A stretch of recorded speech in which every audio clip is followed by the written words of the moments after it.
changes. So, dear colleagues, as it was extensively mentioned in this debate, we count on your professionalism and your creativity to prove that the European Union is not an abstract policy-making machine far away in Brussels, but that is a reality in the daily life of our citizens. And we had a very interesting discussion. You, communication experts in the European cities, regions, and member states, have the best insight in public opinion trends. You manage communication tools and platforms, and you directly can reach our citizens. And you have plenty of real-life stories at your disposal to show the impact of European legislation and European funding also in society. To acknowledge your key role in making Europe visible and to stimulate the professional development of European communications, we have launched the European Public Communication Awards. The awards honors outstanding EU-related communication campaign and strategies led by the public administration from the European Union member states. The first edition, for this first edition, we had the pleasure to receive 9 proposals sent by local, regional or national authorities from Slovakia, Germany, Italy, Hungary, Spain, the Netherlands, Belgium and Slovenia, and you said in the video. All proposals were screened and rated by the EuroPCom advisory board, composed by communication experts from the European institutions, member states and professional networks. I have the pleasure to present today the winner of the first European Public Communication Award. The case selected by the jury is a long-term campaign informing specific segments of society about investment by the 3 structural funds in the region. The winning campaign makes use of a broad media mix, combining cinema and radio spots, indoor and outdoor visuals, online communication, and other tools in a creative and innovative way. The jury was specifically impressed by the way the winning campaign was part of a broader strategy and though several regions' public partners were involved. Ladies and gentlemen, the winner of the European Public Communication Award 2013 is the region of Brandenburg in Germany.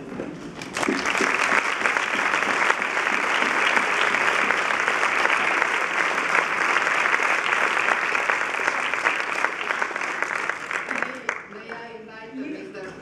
Coleman, is the Director General, European and International Affairs of the Brandenburg Ministry of Economics and European Affairs, who is coming and he will receive the awards. Thank you. And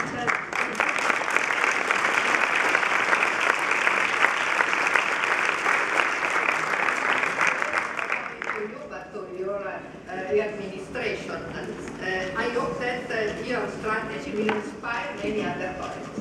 I think the floor is good. Thank you very much. Peter? Yes. Thank you, Ms. Bresso, dear panelists, ladies and gentlemen. I'm very thrilled and honored to receive this award on behalf of the Brandenburg government and on behalf of Ralph Christophers, the Minister for Economic and European Affairs, who unfortunately can't be here today. We seem to have done something right what communication is concerned, which is the big issue this morning. But I would like to stress that we could realize this only with the help of Ariadne, an der Spree and Wegener communications agencies who are also here today. I think they're sitting here in the back.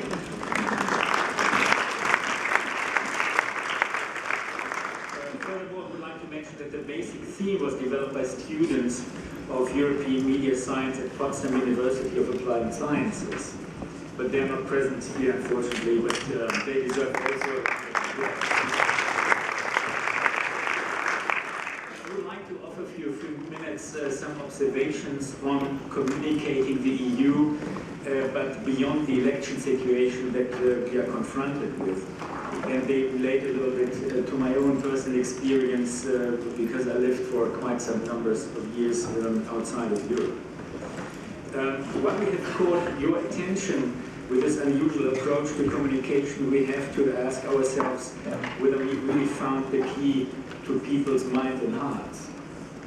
And this, I believe, is the key issue to our efforts to communicate and thus to our common future. And I've listened carefully to the debate, and I agree that in the crisis the EU and member countries are confronted with a formidable challenge. But I do believe that our communication has to go beyond these important policy issues. I listened also with great interest on the experience that Mr. McGregor told us about the US election campaign, but I think the key to our problem might not be the US election campaign, but Frank Sinatra. Because in his song, What is America to Me, he offers also an answer. And Sinatra's song reminds us of a dimension we underestimate, and some panelists recognize this, because the EU sometimes seems to be ill-equipped to deal with the emotional link to the European citizen without falling into the propaganda trap. But I'm quite hopeful after I listened to the discussion that we are on a good way to resolve this profound issue. But one has to concede the original reason for the European integration has done its job. And the emotional focal point was to make war between European nations impossible. And in this we have succeeded on a scale unprecedented in previous centuries. Although, as the Balkan War showed, nothing can be taken for granted, but it is a fact of life when I talk to my kids that they take all of this for granted. So this issue basically is gone. Yeah. But then is the question, how can you replace this to anchor the European idea in people's mind? And let's just rephrase Sinatra's question in our context. What is the European Union to?